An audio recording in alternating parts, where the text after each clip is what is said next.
এ Abdul Muttalib, তোমার ছেলে আব্দুল্লাহ তো দুনিয়াত নাই, দুনিয়ার থেকে বিদায় হয়ে গেছে। রাসূল পেটে দুনিয়াতে আসার 6 মাস আগে রাসূলের আব্বা দুনিয়ার থেকে বিদায় হয়ে গেছে। তখন তো আমেনা বিধবা। এলাকার মানুষ বলা বলি করতে লাগলো, বিধবা নারীর শরীর থেকে এত গ্রান বাহির হয়, এটা তো লজ্জাজনক ব্যাপার। তারা তো জানে না গ্রান কোথার থেকে আসে, তাই তারা সমালোচনা শুরু করছে।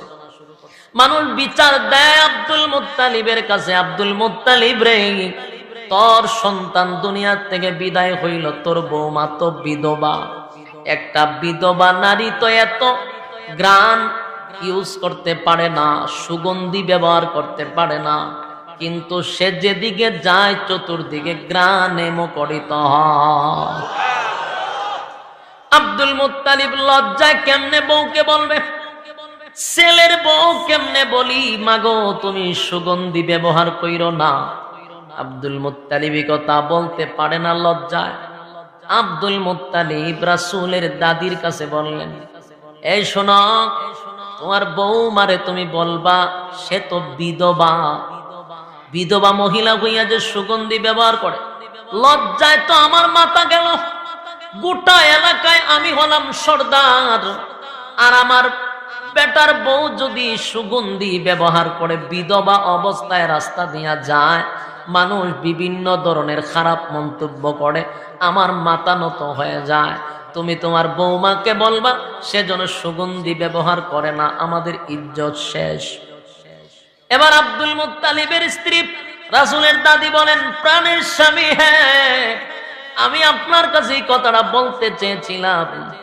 আমার বৌমা যখন বাথরুমের ভিতরে যায় গোসল করার জন্য, আমি পরে বাথরুমে ঢোকার পরে আমি সেখানে থাকতে পারি না, সুঘ্রাণে মুখরিত হয়ে যায়। এত গ্রান কোথার থেকে আসে আমি তো লজ্জায় বলি না, এত গ্রান এত গ্রান এত গ্রান। এবার লজ্জা শরম শেষ করে রাসূলের দাদি আমেনারে বললেন, মাগো একটা কথা বলবো, মনে কষ্ট নিবা না। ও মা, তোমার তো স্বামী নাই, বিধবা হয়ে গেছে, আমার সন্তান তো দুনিয়ার থেকে বিদায় হয়ে গেছে। বিধবা নারী যদি সাজুগুজু করে অথবা সুগন্ধি ব্যবহার করে, এলাকার মানুষ সমালোচনা করে, আর তোমার শ্বশুরের ইজ্জত চলে যায়, গোটা গ্রামে আলোচনা হয়, সমালোচনা হয়। বিধবা মহিলার শরীর থেকে এত গ্রান সুগন্ধি ছড়ায়া যায়। মাগো সাবধান, তুমি আর সুগন্ধি ব্যবহার কইরো না। আর এই সুগন্ধি তুমি কোথায় পাইলা? এমন মজার গ্রান তো আমার জিন্দেগিতে শুনি নাই। আমেনা ডাক দিয়া বলেন, মাগো ও মা, আসুন আমার সঙ্গে। এবার ডাক দিয়া বলেন, মা আপনি এখানে দাঁড়ান, আমি তুতু ফালাই। এবার আমেনা নিচে তুতু ফালাইছে, তুতুর থেকে গ্রান বাহির হওয়া শুরু হয়েছে। এত গ্রান, তুতুর মধ্যে গ্রান। এবার ডাক দিয়া বলেন, মাগো আপনারা মনে করছেন আমি সুগন্ধি ব্যবহার করি গো মা? না না, আমি সুগন্ধি কোথায় পাবো, কারে দিয়ে আনবো? আমি নিজেই তো চিন্তা করে পাচ্ছি না। আমার মুখের থেকে গ্রান বাহির হয়, তুতুর থেকে গ্রান বাহির হয়, আমার শরীর থেকে গ্রান বাহির হয়। এটা দুনিয়ার কোনো আতর না গো মা, এই আতর হলো আমার পেটে। সুবহানাল্লাহ, এই গ্রান আমার পেটের ভিতর থেকে আসে গো মা। এটা আমার কিনা কোনো সুগন্ধি না। এবার তারা বুঝতে পারলো আমেনার গর্ভে যে সন্তান আর সেটা সাধারণ কোন সন্তান। দেখেন শুরু হয়েছে পেটের ভিতর থেকে, মুজিজা শুরু হয়ে গেছে। আল্লাহর পয়গম্বর পেটের ভিতরে, এখনো দুনিয়াতে আসে নাই, কিন্তু মুজিজা কোথা থেকে শুরু? পেটের থেকে শুরু। এই ঘ্রাণ কি উনি নিজে লাগাইছে না পেট থেকে বাহির হয়? এইগুলো একটা মুজিজা, শুধু এখানে শেষ না। আল্লাহর পয়গম্বর দুনিয়াতে আসার আগে আম্মা জান আমেনা যখন কূপের থেকে পানি আনতে যায়, আগে আমাদের মতো টিউবওয়েল ছিল না, পুকুর ছিল না, আগে ছিল কূপ। এটা আপনারা কি তা কই? কুয়া কুয়া খাইতো, ওখানিতে মানুষ গোসল টোসল করতো, বিভিন্ন জায়গায় কূপ থাকতো। সবার ঘরে ঘরে আবার কূপ ছিল না, কয়েকটা আড়ি নিয়ে একটা কুয়া ছিল। তো পানি নেওয়ার জন্য মানুষ সিরিয়াল ধরতো, আর ওই যে আপনার বালতির মধ্যে লাগাইয়া নিচ দিয়ে পানি তুলতো। এটি দেখছেন না আপনারা? এখনকার জেনারেশন, এখনের পোলা পানি তো জীবন চৌ দেখতো না, হইতে পারে না। আমরা তো আমার বয়স বেশি হয়েছে এমন না। আমার বয়সে ধরেন আমার বয়স 30, কিন্তু আমি ছোটবেলা দেখছি এরকম নিজের হাত। ছোটবেলা বহু জায়গায় এরকম কূপ দেখছি, আগে বালতি দিয়া রশির মধ্যে লাগাইয়া টাইনা তুলতো। তো এখনকার পোলা পানি তা হইতো না, এরা মনে হয় বইতে মনে ইতিহাসে পাইছে, ঠিক না? তো কূপের থেকে পানি তোলার জন্য সিরিয়াল লাগতো। তো আমেনার অনেক বান্ধবী ছিল, তারা কূপে যাইতো পানি আনালে। তো পানি আনতে গেলে কি আশ্চর্য মজেজা, পানি কিন্তু অনেক নিচে, তো বালতি দিয়ে রশি পালা টাইনা টাইনা তুলে, এটা একটা কষ্ট আছে। কিন্তু আমেনা তো গর্ভবতী, এখন গর্ভ অবস্থায় তো বেশি ভারী জিনিস এমনি নিষেধ, এখন বালতি দিয়ে পানি তুললে তো ক্ষতি হবে। আল্লাহ রাব্বুল আলামিন জিবরাইলকে বলেন, জিবরাইল আমার বন্ধুর মা যখন কূপের কাছে আসবে, সাবধান আমার বন্ধুর মা যেন কষ্ট না করে দেয়। সব মানুষ যখন পানি নিয়ে চলে যায়, আমেনা যখন কূপের কাছে যায়, কূপের নিচের পানি সব কূপের উপরে চলে আসে। কূপের উপরে পানি চলে আসে, আমেনার আর বালতি ফালাইয়া পানি আনতে হয় না। এই যে অবস্থা, তার বান্ধবীরা একদিন দেখার পরে বলেন, আমেনা তুই যাইস না, তুই দাঁড়ায়া থাক, তুই যতক্ষণ দাঁড়ায়া থাকস পানি নিচে যায় না। সুবহানাল্লাহ। আমেনা গো, তোরে দাঁড় করাইয়া আমরা পানি নিব কূপ থেকে। এবার কূপ থেকে পানি তুলতেছে, আমেনা চলে গেলেই পানি নিচে চলে যায়। সুবহানাল্লাহ। এরকম অসংখ্য গণিত মুজিজা। এখন আসুন, রাসূল যেদিন দুনিয়াতে আসলো, যেদিন দুনিয়াতে পদার্পণ করছে, আসার সাথে সাথে অলৌকিক ঘটনা শুরু হয়েছে। এক নাম্বার হলো, রাসূল যেদিন দুনিয়াতে আসবে, সেদিন রাসূল আসার সময় নার কাটা অবস্থায় আসছে। আমরা কি কাটা অবস্থায় আসি? আমরা আসার পরে কাটতে হয়। রাসূলের নার কাটা অবস্থায় দুনিয়া আসছে। দুই নাম্বার হলো খতনা করা অবস্থায় দুনিয়ায় আসছে। তিন নাম্বার হলো দুনিয়াতে আসার সাথে সাথে আমরা কান্না শুরু করি, ঠিক না? সিল্লি মারি কান্না করি। কিন্তু আল্লাহর পয়গম্বর যখন দুনিয়ার জমিনে পদার্পণ করছে, সাথে সাথে সর্বপ্রথম আল্লাহর কুদরতি পায়ে সেজদায় বসে গেছে। বলুন তো দেখি, সেজদা দেওয়া পৃথিবীতে কারো দ্বারা এটা সম্ভব? কথা হয় না, কারো দ্বারা এটা সম্ভব না। সম্ভব কার জন্য? বিশ্ব নবীর জন্য। আর এটাই হলো নবী হওয়ার জন্য নবুয়তের দলিল। এখন যত ঘটনা জন্মের পর থেকে প্রত্যেকটা ঘটনাই হলো নবী হওয়ার জন্য দলিল। আমার কথা বুঝতেছে? ওই যে বলছিলাম 40 বছর নীরব ছিল, নীরব জীবনে কি কি ঘটছে আমি সংক্ষেপে কয়েকটা টাচ দিয়া যাই, সামনের আলোচনা বুঝতে সুবিধা হবে। এখন আসুন, এক নাম্বার হলো উনি জন্মের সাথে সাথে সেজদায় পড়ছে। এটা পৃথিবীর কোনো মানুষের দ্বারা সম্ভব না। হয় না? আওয়াজ দিয়ে সম্ভব? কোন মানুষের দ্বারা এটা সম্ভব না, এটা নবীর জন্য সম্ভব। আর এটাই হলো নবী হওয়ার জন্য যথেষ্ট দলিল। দুই নাম্বার হলো, সেজদার থেকে যখন সেজদায় গেল, আমেনা বলেন আমার সন্তান যখন সেজদায় গেল রে, আমি দেখি এত ছোট বাচ্চা সবে মাত্র জন্ম নিছে, সেজদায় পড়িয়া নবী গুনগুনাইয়া কান্দে। আমি আস্তে করে আমার সন্তানের কাছে গেলাম, গিয়া দেখি কি কান্নাকাটি করে। সেজদায় পড়িয়া আমার নবী সেজদার মধ্যে পড়া বলে, রব্বি হাবলি উম্মতি। সেজদায় সর্বপ্রথম উম্মতকে নিয়ে কাঁদছে। সুবহানাল্লাহ। কত মায়া! সেজদার মধ্যে পইরা নবী দুনিয়াতে আসার সাথে সাথে রাব্বি হাবলি উম্মতি বলে আল্লাহর পয়গম্বর সর্বপ্রথম সেজদা দিয়া দিল। এরপরে ঘটনা ঘটল, আল্লাহর পয়গম্বর আসার কিছুক্ষণ পরে গোটা ঘরটা অন্ধকার হয়ে গেছে, কিছু দেখা যায় না, অন্ধকার, কুয়াশায় ঘর একেবারে পোড়া ব্লক।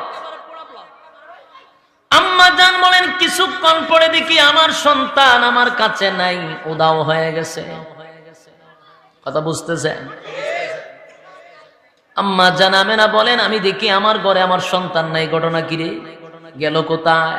পাগল হয়ে গেছে, কান্নার রোল পড়ে গেছে। হায় রে, এত সুন্দর সন্তান দুনিয়াতে আসলো, মিনিট কানে কইল না, আমার সন্তানটা উদাও হয়ে গেল। কান্না শুরু করে দিছে, কান্না শুরু করে দিছে। এমনি একটা আওয়াজ আসতেছিল, আওয়াজ, এ আমেনা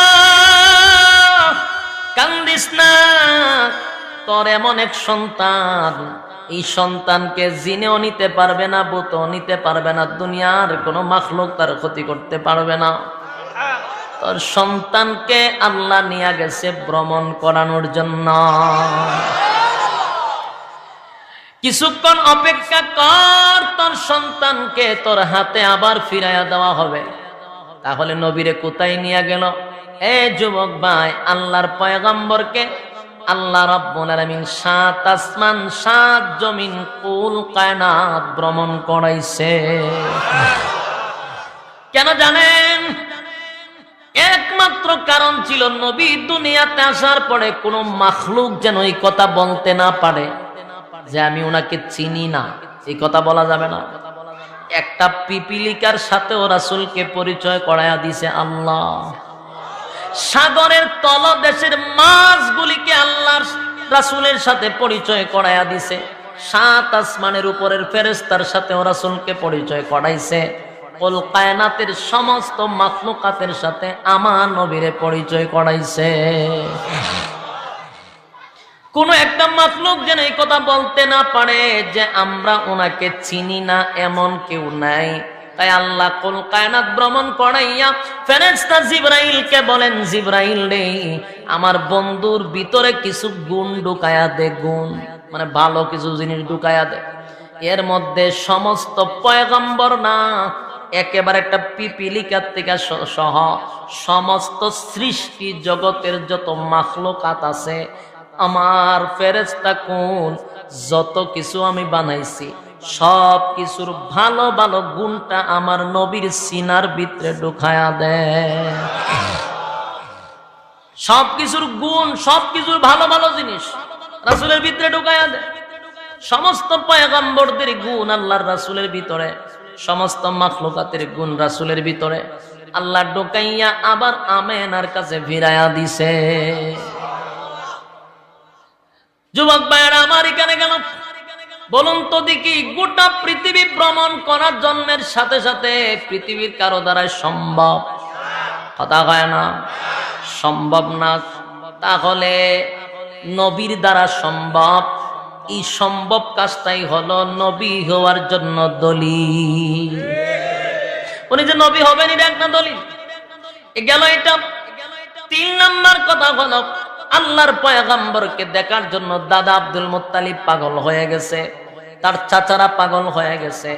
আবুল আহাব রাসূলের বিরোধিতা করত, সেই আবুল আহাব রাসূলের জন্মের পরে গোলাম আজাদ করে দিছে। সুবহানাল্লাহ। সবাই খুশি। আবু তালেব দৌড়াই আসছে আল্লাহর পয়গম্বরকে একটা নজর দেখার জন্য। যেই মাত্র আমেনা কাপড় পরাইয়া রাসূলকে যখন বাহিরে রাখলেন, গড়ের বাহিরে রাখলেন সবাই দেখার জন্য, যে দেখে সে ওই অবাক হয়ে যায়। জীবনে এত সুন্দর বাচ্চা জিন্দেগিতে কোনোদিন দেখি নাই। যে দেখে ওই আশ্চর্য হয়, এত সুন্দর। সবাই যখন চলে যায়, আবু তালেব আসছে দেখার জন্য। আবু তালেব নবীর দিকে তাকাইয়া রইল। আবু তালেব একবার চন্দ্রের দিকে তাকায়, আরেকবার নবীর দিকে তাকায়। চন্দ্র সুন্দর না আমার ভাতিজা সুন্দর? বারবার যখন চন্দ্রের দিকে তাকায়, হঠাৎ করে আবু তালেব তাকায় দেখে চন্দ্র জাগাত নাই। সুবহানাল্লাহ আছে নি? আপনারা মৌসিং সুবহানাল্লাহ আছে তো তাকলে এটি কন্যা করে উপরের দিকে তাকায় দেখে চন্দ্র নাই। আরো ভয় লাগলো, কিরে এখন না দেখলাম চন্দ্র, তাকায়া দেখে চন্দ্র উপরে না, আস্তে আস্তে খালি নিচে নামে। আবু তালেব এই দৃশ্য দেখার পরে চিৎকার মারবে কিন্তু জবান দিয়ে আওয়াজ আসে না। আবু তালেব জাগাত হ্যাং হয়ে গেছে। দেখবেন মাঝে মধ্যে সেট হ্যাং হয়, মোবাইল লড়েও না, সরেও না, টিভাইলও লড়ে না, টিকুনি হ্যাং হয়ে গেছে। উপরের দিকে তাকায়া দেখে চন্দ্র খালি নিচের দিকে নামে, নিচের দিকে নামে। আবু তালেব ভাবছে মনে হয় রে চন্দ্রটা ছুটে পড়ে যাবে, আমার বাতিজাও দুনিয়ার থেকে বিদায় হবে। এই ভয়ে উনি তরতর করে কাঁপতেছিল, আটু শরীর কাঁপা শুরু করছে। হায় রে চন্দ্র দি নিচের দিকে নামে, আশ্চর্য হইয়া চিৎকার দিবে, কারে বলবে, ওনার তো আওয়াজই বাহির হচ্ছে না। একটা পর্যায়ে উনি তাকায়া দেখে চন্দ্র জাগা মতে এসে দাঁড়ায়া গেছে, খুব কাছাকাছি। আবু তালেব বলেন আমি ইচ্ছা করলে হাত দিয়ে ধরতে পারতাম, এত কাছে চন্দ্র আসছে, আইসা দাঁড়ায় আছে। আমি চিন্তা করলাম এটা কি পুইরা যায় নাকি, কিন্তু কতক্ষণ পরে দেখি চন্দ্র খালি লড়াচড়া করে। সুবহানাল্লাহ। আরে চন্দ্র যখন লড়ে আমি আবু তালেব ভয়ে তরতর করে কাঁপতেছি, এই মনে হয় জমিনে পড়ে যাবে গো। চন্দ্র কেন লড়ে, চন্দ্র কেন লড়ে? একবার ডাইনে যায়, একবার বামে যায়, সামনে যায়, একবার পিছনে যায়, ঘটনা কি? হঠাৎ করে আমি তাকায়া দেখি আরে চন্দ্র নিজে নিজে লড়ে না, নিজে নিজে চন্দ্র লড়ে না গো। আমি তাকায়া দেখি আমার বাতিজার চেহারা মোবারক ডাইনে যায়, চন্দ্র ডাইনে যায়। আমার বাতিজার চেহারা বামে যায়, চন্দ্র বামে যায়। বাতিজা যখন পিছনে তাকায়, চন্দ্র পিছনে যায়। এমন ঘটনা দেখে আমি অবাক হয়ে গেলাম। কারে বলবো, কারে বলবো, কারে ডাক দে, কারে বলি? হায় রে, এমন আশ্চর্যজনক ঘটনা জিন্দেগিতে দেখি নাই। যুবক ভাইয়েরা আমার, আমি জানতে চাই এমন ঘটনা কোন মানুষের দ্বারাই সম্ভব? কোন মানুষের দ্বারা সম্ভব না, নবীর দ্বারাই সম্ভব ছিল। কেন বলেন? নবী হওয়ার জন্য এটা একটা যথেষ্ট দলিল। জোরে কোন ঠিক? উনি যে নবী হবে এটাও একটা দলিল। এমন অসংখ্য ঘটনা। এবার আসুন, নবী যখন বালক হয়ে গেল, 12-11 বছর হয়ে গেল, আল্লাহর পয়গম্বর যদি প্রচন্ড রুদ্র দিয়া রাস্তা দিয়া হাঁটতো, নবীর শরীরে রুদ্র লাগতো না। অনেক মানুষ উপরের দিকে তাকায়া দেখতো, নবী যেই দিকে যায় আকাশের মেঘমালা নবীর ছায়া দান করে। এই শুরু হইল এইভাবে অসংখ্য অগণিত মুজিজা। মুজিজা মানুষ বলুন তো দেখি, আমাদের দ্বারা পৃথিবীর কারো দ্বারা এই দৃশ্য সম্ভব? আমরা হাঁটলে কি আমাদের উপর দিয়ে মেঘমালা যায়? তাহলে পৃথিবীর কারো পক্ষে সম্ভব না, নবীর জন্য আল্লাহ সম্ভব করে দিল। সম্ভব কেন করলো? এটা নবী হওয়ার জন্য দলিল। অসংখ্য ঘটনা। আসুন, এইদিকে বলতে গেলে আলোচনা এখানে শেষ হবে, তাহলে মূল বিষয় বুঝবেন না। এইভাবে দলিল। আল্লাহর নবী তখন তাদেরকে বলল, তোমরা বলছো আমি নবী কেমনে হইছি? আমার 40 বছরের দিকে তাকায়া দেখো, আমি ঠিক নবী এমনি হইছি। তোমরা হোক কেমনে হইছি, আর আমি বলছি ঠিক এমনে হইছি। 40 বছরের নীরব জীবন তালাশ করো, তখন সবাই বলতে বাধ্য ওনার জন্মই হয়েছে অলৌকিক। যত ঘটনা আমরা দেখলাম সব অলৌকিক, নবী হওয়ার যোগ্য। মনে মনে ভাবতেছে কিন্তু প্রকাশ করে না।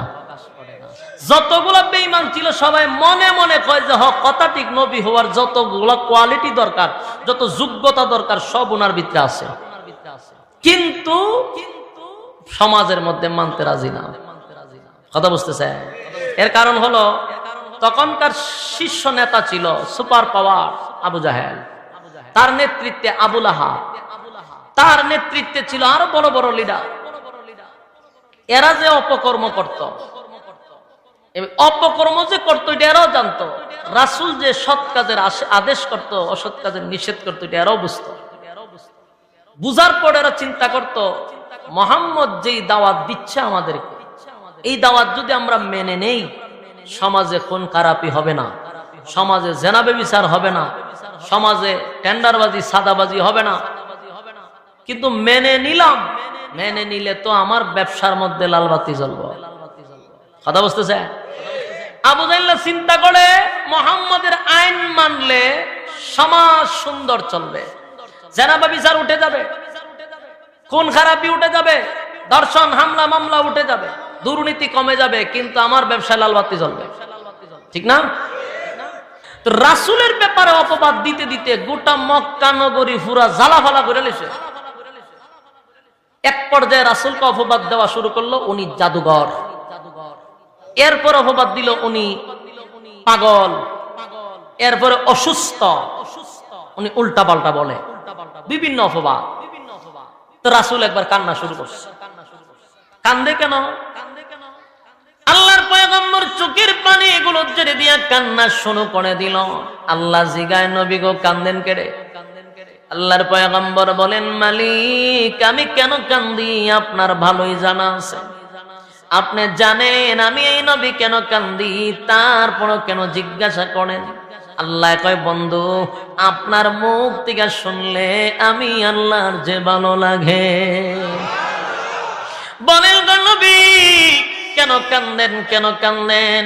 আল্লাহর নবী তখন ডাক দেয়া বলে, মালিক রে আমি কান্দি এই কারণে কান্দি, আপনি আমাকে একটা মিশন দিয়া দুনিয়ায় পাঠাইছেন, আপনি আমার যে কাজের জন্য দুনিয়ার জমিনে পাঠাইলেন এই কাজটা যদি আমি কমপ্লিট না করতে পারি তাহলে তো আমার মনের মধ্যে ব্যথা, আমার যে কাজের জন্য আপনি পাঠাইছেন সেই কাজটা আমার করতে হবে।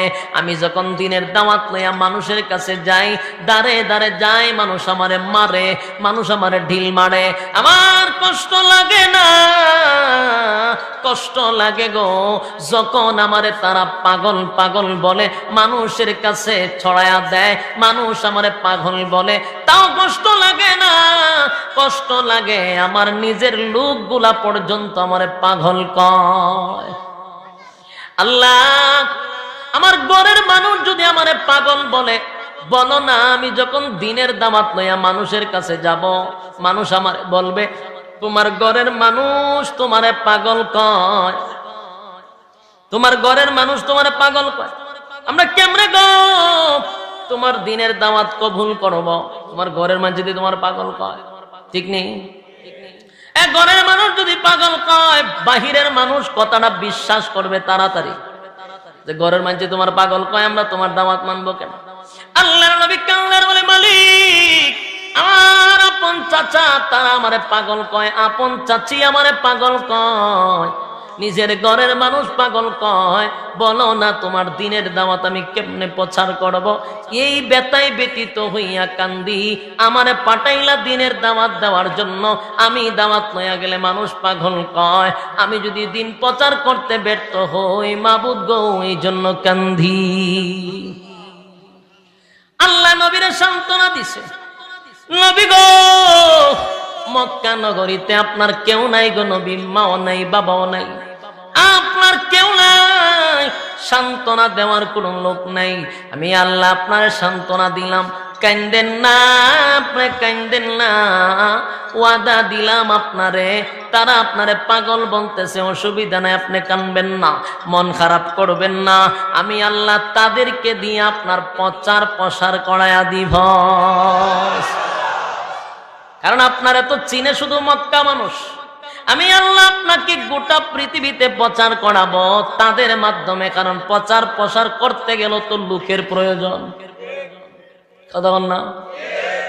আমার প্রচারণা করতে গেলে আমার লোকের দরকার আছে। একটা চেয়ারম্যান সাহেব দাঁড়াইলে তার কতগুলা লোকের দরকার, তার একটু পাবলিসিটিং করবো, মানুষের কাছে হাইলাইট করবো, ঠিক না? লোকের দরকার। এখন আপনারে পরিচিত করতে গেলে লোকের দরকার, আপনার তো লোক নাই, আমি আল্লাহ তারারে দিয়ে আপনারে পরিচয় করাবো। সুবহানাল্লাহ। আগে নবীজি মন ঘাবড়াবেন না, আপনার যত সমালোচনা করবে আমি আল্লাহ তত আপনার জনপ্রিয়তা বাড়াবো, এটা পৃথিবীর সিস্টেম। এখনো দেখবে যার বেশি যত সমালোচনা হয় তার জনপ্রিয়তা তত বেশি বাড়ে, কথা ঠিক নেই? দেখেন আপনারা ভালো করে অ্যানালাইজ করে, যাদের বিরুদ্ধে বেশি সমালোচনা হয়েছে এরা সবার উপরে আছে। সমালোচনা যার কম তারা সিনেও কম, কথা হয় না, ঠিক না?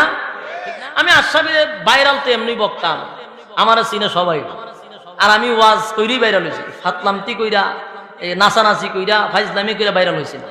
আমার ধারাবাহিক ওয়াজ করি আমি সব সময়, যতটুক মানছে চিনছে আলহামদুলিল্লাহ। কিন্তু বাকি কিছু মিথ্যা অপবাদ দিয়ে আমার আরো বেশি ভাইরাল করছে। কদিন আগে ভাইরাল করলো 100 মোটরসাইকেল, অথচ এই কথাটা আমি জবান দিয়া উল্লেখই করি না। আপনারা কেন মুহতামি সব দাওয়াত দিছে, জিজ্ঞাসা করেন, একবারও বলছি আমারে একজন লোক পাঠাইতেন, আমার নিয়ে আসবে রাস্তা চিনাইয়া। এরপর উনি মোটরসাইকেল পাঠাইছেন, আপনারা মোটরসাইকেলটা শোডাউন দিছেন, ফুলের মালা দিলেন, ফুল ছিটাইয়া দিলেন, এগুলো তো আমি বলি নাই। কিন্তু মানুষ ইউটিউবের মাধ্যমে মিথ্যা অপবাদ দিছে। আমি বলছি 100 মোটরসাইকেল লাগবে, মন্ত্রীর মতো আমার শোডাউন দিতে হবে। আচ্ছা, এই যে অপবাদটা দিল, খুব লেখালেখি গালাগালি আমার বিরুদ্ধে হয়েছে, কিন্তু লাভ কি হয়েছে জানেন? আমি আপনার কই লাভটা কি হয়েছে? আমি এখন যেখানে যাই, যে কোনো মাহফিলে যাই, কমিটি থাকে আতঙ্ক, কই 100 মোটরসাইকেল যদি না নেই, যদি আবার জায়গা 100 না নেও, কিন্তু 20-30টা মোটরসাইকেল আমার মাহফিলও থাকে। আগে কিন্তু যাইতো না মোটরসাইকেল, আমি পাইতামই না, মাঝে মধ্যে একদিন মানে তখন আমি গাড়ি দিয়েছি, তো আল্লাহ ইজ্জতের মালিক তুমি, এটা কেউ জানতো না। এখন কমিটি দাওয়াত দিয়ে কই যদি জায়গা রাস্তাতে 100 মোটরসাইকেল না হোক, 50টা না হোক, 20টা হইলো খারাপ থাকে। এটা কি আগে হইতো? এটাই সমালোচনার ভরে, ঠিক? মানুষ কোন সময় মানুষকে চিনে? যত বেশি যার সমালোচনা হয় তার পরিচিতিটা তত বাড়ে। আপনার এলাকার ইমাম সাহেবরে কয়জনে চিনে? কেউ? গ্রামগঞ্জে এতটুকু বিশেষ কেন? উনার চিনবো কেমন? উনার তো সমালোচনা নাই। উনার যদি আবার সমালোচনা হয়ে যাগা, আবার উনারে সবাই চিনব। রাসূলের সমালোচনা ছিল না, শুধু মক্কা নগরীতে চিনত। যখন সমালোচনা শুরু হইলো, কিভাবে বিদেশ থেকে মানুষ আসতো হজ করার জন্য, তোয়াফ করাটা এটা বহু আগ থেকেই ছিল, খানায়ে কাবা। তো বিভিন্ন দেশ থেকে তোয়াফ করতে আসতো, তখন বিদেশি মেহমানরা আসতো, এরার ভিতরে একটা ভয় ছিল, যদি এরা মুহাম্মদের কাছে যায় আর চেহারা দেখে, আর যদি কোরআন তেলাওয়াত শুনেতে তো এরা কালেমা পড়বো, তে তো 12টা বাজে যাবো গা। এই জন্য এরা যেন না যায়, প্রত্যেক পয়েন্টে পয়েন্টে আবু জাহিল্লার লোক দাঁড় করায় রাখছে, বিদেশি মেহমান যেন রাসূলের কাছে না যেতে পারে। আর সবার কাছে অপবাদ দিতেছে, সাবধান, আপনারা খুব সেভে যাবেন, আমাদের গ্রামে কিন্তু একটা পাগল আছে, নাউজুবিল্লাহ। প্রচার কেমন হয় চিন্তা করে, সাবধান, আপনারা খুব সেভে যাবেন, আমাদের গ্রামে কিন্তু পাগল আছে। আর এই পাগলের কাছে গেলে মানুষ কিন্তু অর্ধেক পাগল হয়ে যাবে। উনি কিন্তু জাদুও জানে, সাবধান। কিছু মানুষ ভয় পায়। এইভাবে যখন প্রচার করা শুরু করছে, এরা গুর্তি দিয়ে আরেক পয়েন্টে যায়, হিগানো শুনি কথা, আরেক জায়গায় যায়, হিগানোর লোক আরেক কথা কয়। শুনতে মানুষ গেছে অতিষ্ঠ হইয়া, তো কিরে পাগল তো আমাদের দেশও আছে, পাগল হয়েছে ভালো, পাগলের আবার এত প্রচার কেন? পাগলটা নিয়ে এত মাথা ব্যথা কেন? জায়গায় জায়গায় খালি পাগলের স্লোগান, খালি হয় পাগল দিয়ে সাবধান। বুঝা গেল এটা শুধু পাগল না, এটা আন্তর্জাতিক খ্যাতি সম্পন্ন পাগল। এই পাগল না দেখলে চরম মিস হবে। আমরা পাগল দেখতে পারি যাবো, সুবহানাল্লাহ। এরা পাগল পাগল প্রচার করলো রাসূলের কাছে না যাওয়ার জন্য। এখন মানুষের ভিতরে আল্লাহ এমন এক উৎসাহ তৈরি করে, যেরকম পাগল না দেখে বাড়িতে যেতাম না, দলে দলে মানুষ গেছে পাগল দেখতো, সুবহানাল্লাহ। মানুষগুলি যখন দলে দলে দলে দলে রাসূলের কাছে গিয়া হাজির, আল্লাহর পয়গম্বরের সুন্দর চেহারা দেখা যেই মাত্র নবীর চেহারার দিকে তাকাইছে, চিৎকার মেরে বলেন, না হতে পারে না, এমন সুন্দর চেহারা লোক কোনদিন পাগল হতে পারে না রে। এটা কোনো মিথ্যাবাদীর চেহারা হতে পারে না, এটা কোনো জাদুগিরের চেহারা হতে পারে না। চেহারা মোবারক দেখে পাগল হয়ে গেছে। আর আল্লাহর পয়গম্বর যখন খানায়ে কাবার সামনে বইসা মহাগ্রন্থ আল কোরআন তেলাওয়াত করে, আরে নবীর কণ্ঠের তেলাওয়াত কেমনে বোঝাই, আমি কেমনে বোঝাই? আল্লাহর নবীরে কত সুন্দর কণ্ঠ আল্লাহ দান করছে। যার উপরে কোরআন নাজিল হইছে, সে যদি কোরআন তেলাওয়াত করে কি অবস্থা হবে? আরে হাবিবি আর তেলাওয়াত শুই না মানুষ পাগল হওয়া শুরু হয়েছে, এমন ভাবে নাচানাচি শুরু করছে। হায় রে, এত মজা, এত মজা, এত মজা। অনেক ইহুদি পাদ্রীরা ছিল, পণ্ডিতরা ছিল, বড় বড় বিভিন্ন দেশের লোক ছিল। তারা বলতেছে এমন সুন্দর চেহারা জীবনে দেখি নাই, এমন কণ্ঠ শুনি নাই, আর আমরা অর্থ বুঝি রে। এটা কোনোদিন মন্ত্র হতে পারে না, এটা মন্ত্র হতে পারে না। আমরা সাক্ষী দিচ্ছি এটা আসমানি কিতাব। একটা সেকেন্ড দেরি করতে চাই না, পড়ায়া দেন লা ইলাহা ইল্লাল্লাহু মুহাম্মাদুর রাসূলুল্লাহ সাল্লাল্লাহু আলাইহি ওয়াসাল্লাম। আরে দলে দলে মানুষগুলি আইসা কালেমা পড়া ঈমান আনতে শুরু করলো। জায়গায় জায়গায় পাগল দেখতে যায় রে, পাগল দেখতে গিয়া সাথে সাথে কালেমা পড়ে ঈমান আনে। চতুর্দিকে খবর চলে গেল আব্দুল্লাহর পুত্র মুহাম্মদ কালেমার দাওয়াত দেশ বিদেশ প্রচার হওয়া শুরু হইছে। আবু জাহেলের চান্দি গরম, জায়গায় জায়গায় মানুষ দাঁড় করায় রাখলাম, পয়েন্টে পয়েন্টে মানুষ দাঁড় করাইলাম, পাগলের কাছে যেন মানুষ না যায়। কি ভুল করলাম, পাগল প্রচার করতে গিয়া আমও গেল, সোলাও গেল। তখন ঠিক নেই। আগে তো মক্কা নিয়ে চিন্তা ছিল, এখন দেখা যায় বিদেশি মেহমানও কালেমা পড়া শুরু করছে। আল্লাহ ডাক দেয়া কইল, নবী গো পরিচয় করায়া দিব। এবার নবীর দাওয়াত শুরু হয়ে গেল। এখন আবু জাহেলের গোষ্ঠীরা চিন্তা করলো, বহু কিছু করলাম, কোনো লাভ হইল না। যত বিরোধিতা করি তত প্রচার হয়, যত সমালোচনা করি তত প্রচার হয়। এখন আর প্রচার করব না, মুহাম্মদের কাছে যারা কালেমা পড়ছে ওই কর্মীদের উপরে আক্রমণ করব। নেতারে মারে না, কর্মীদের উপরে আক্রমণ শুরু করছে। কথা বুঝতেছে? একের পর এক কর্মীদের উপরে আক্রমণ শুরু করছে, নির্যাতন শুরু করছে। অপরাধ একটাই, কালেমা পড়ছে। এরা এত নির্যাতন, এত নির্যাতন। যারা কালেমা পড়ছে অধিকাংশ গরিব ছিল, কারো পেটে খাবার নাই, কারো পরনে কাপড় নাই। কৃতদাস গোলামগুলি প্রথম প্রথম কালেমা পড়ছে। আবু জাহেল যেখানে পায় সেখানে মারে, মারতে মারতে মারতে এমন অবস্থা করছে আকাশ বাতাস যেন বাড়ি হয়ে গেছে। নির্যাতনের স্টিম রোলার চাপায়া দিছে। কোন কোন সাহাবায়ে কেরামদেরকে শুলিতে ঝুলাইয়া মারতে লাগলো। কোন কোন সাহাবায়ে কেরামদের বুকের উপরে পাথর রেখে দিত। কোন কোন সাহাবায়ে কেরামদের গলার মধ্যে রশি লাগাইয়া মরুভূমি দিয়া টেনে টেনে নিয়ে যাইত। এরা এত নির্যাতন, নির্যাতনের মাত্রা এত বাড়াইছে, কোন সাহাবায়ে কেরামদেরকে জ্বলন্ত কয়লার মধ্যে শোয়া দিত। এর যুবক ভাই, ইমান কারে কয়?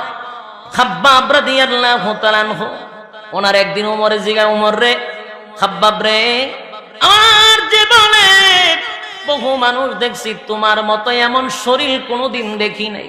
তোমার শরীরের মধ্যে গর্ত দেখা যায়, বড় বড় গর্ত, গোস্ত নাই, শুধু হাড্ডি দেখা যায়। ঘটনা কি? হযরত খাব্বাব বলেন, ওমর, এর একটা কারণ হলো আল্লাহর উপরে ঈমান আনছি, আমার নবীরে বিশ্বাস করছি। বেঈমান না মারছে, জায়গায় জায়গায় মারে রে। মায়ের কারে কয়? যেখানে পায় সেখানে মারে। মারতে মারতে কোন কোন সাহাবায়ে কেরামদের জিহ্বার মধ্যে পেড়াক মাইরা দিছে। আল্লাহ বলার কারণে, এক আল্লাহকে মানার কারণে বেলালের জিহ্বার মধ্যে পেড়াক মারছে, গলার মধ্যে রশি লাগাইছে, মরুভূমির উত্তপ্ত বালু দিয়া টেনে টেনে নিয়ে যায়। চামড়াগুলি খসে খসে জমিনে পড়ে। একের পর এক নির্যাতন, যারা যেখানে পায় সেখানে মারে। মহিলাদেরকে দইরা মারে। সুমাইয়া রাদিয়াল্লাহু তাআলা আনহা কালেমা পড়ছিল, কলিজার টুকরা সন্তানের সামনে উলঙ্গ কইরা মারছে। যুবক সন্তানের সামনে আম্মার রাদিয়াল্লাহু তাআলা আনহু, ওনার মা হলেন সুমাইয়া রাদিয়াল্লাহু তাআলা আনহু। আবু জাহিল্লা কত বড় নিষ্ঠুর, সন্তানের সামনে মারে উলঙ্গ কইরা। লজ্জাস্থানের মধ্যে বর্ষার আঘাতে আঘাতে সুমাইয়ারে দুনিয়ার থেকে বিদায় করছে। কালেমা চালে নাই। একটা পর্যায়ে শুধু সাহাবায়ে কেরামদেরকে নয় রে, আল্লাহর পয়গম্বর উপরে আক্রমণ শুরু করছে। নবীরও মারতে লাগলো। আল্লাহর নবী সেজদার মধ্যে গেলে নবীর উপরে উটের নারী বুড়ি রেখে দেয়, নবী সেজদার থেকে উঠতে পারে না, নবীর উপরে আক্রমণ করে, পিছন দিয়ে নবীরে ঢিল মারে, রক্তাক্ত করে দিল। এবার সাহাবায়ে কেরামরা নবীর কাছে আসছে, আয়েশা বলে নবী গো আর বরদাস্ত করতে পারি না, যেখানে পায় আমাদেরকে সেখানে মারে, মারতে মারতে আমাদের অবস্থা একেবারে খারাপ, আকাশ আর বাতাস যেন ধোঁয়ায় কালো হয়ে গেছে, যেন জমিনটা ভারী হয়ে গেছে নির্যাতনের কারণে, আর বরদাস্ত করতে পারি না। আল্লাহর কাছে একটু বলেন না, আল্লাহ যেন আমাদেরকে সাহায্য করে। মাজলুম, কিন্তু আল্লাহ বারবার কয় প্রতিবাদ করা যাবে না, মায়ের খাইতে থাকেন, প্রতিবাদ নিষেধ। একটা পর্যায়ে সাহাবায়ে কেরাম পয়গম্বরের কাছে এসে বলে আপনি একটু বলেন না আল্লাহ যেন সাহায্য করে। ঠিক এই মুহূর্তে আল্লাহ রাব্বুল আলামিন আমার তেলাওয়াত কি তো সোনার সূরা বুরুজ নাজিল করে বলেন ওয়াস-সামা'i যাতিল বুরুজ ওয়াল ইয়াউমিল মাওউদ ওয়া শাহিদিন ওয়া মাশহুদ কুতিলা আসহাবুল উখদুদ আন-নারি যাতিল ওয়াকুদ ইযহুম আলাইহা কুউদ। রব্বি কারীম সূরা বুরুজ নাজিল করে দেন। এই সূরাটা নাজিল হয়েছিল নির্যাতিত সাহাবায়ে কেরামদেরকে সান্ত্বনা দেওয়ার জন্য। জোরে কোন কিসের জন্য? সান্ত্বনা দেওয়ার জন্য সূরা বুরুজ নাজিল হয়। আল্লাহ নিজে সান্ত্বনা দিয়া কয় চারটা কসম করলাম, ওয়াস-সামা'i যাতিল বুরুজ তারকার কসম, ওয়াল ইয়াউমিল মাওউদ আল্লাহ বলেন তারকার কসম, ওয়াল ইয়াউমিল মাওউদ আল্লাহ বলেন এরে কিয়ামতের দিবসের আমি কসম করে বললাম, ওয়াল ইয়াউমিল মাওউদ ওয়া শাহিদিন ওয়া মাশহুদ আল্লাহ বলেন এরে আরাফাতের কসম, এরপরে বলেন ওয়া শাহিদিন ওয়া মাশহুদ আল্লাহ বলেন বান্দা শোন কিয়ামতের কঠিন ময়দানে কঠিন শাস্তি হবে, সেই শাস্তির কসম। চারটা কসম করে বলেন কুতিলা আসহাবুল উখদুদ বান্দারে আমি আল্লাহ ঘোষণা দিলাম জালেমদের প্রতি আমি আল্লাহর অভিশাপ, আমি আসহাবে উখদুদের উপরে অভিশাপ দিলাম। আরে জালেম শাসকের উপরে আমি আল্লাহর অভিশাপ, চিন্তা করবি না আমি আল্লাহ অভিশাপ দিলাম। আল্লাহ রব্বুল আলামিন এই সূরাটা নাজিল করে চারটা কসম কেড়ে রাসূল দুনিয়াতে আসার 80 বছর আগের একটি ঘটনা রাসূলকে শোনায়া দেয়। এই ঘটনা শোনার পরে সাহাবায়ে কেরামরা সান্ত্বনা পায়। লম্বা ঘটনা, এখান থেকে শুরু করলো আরো লম্বা।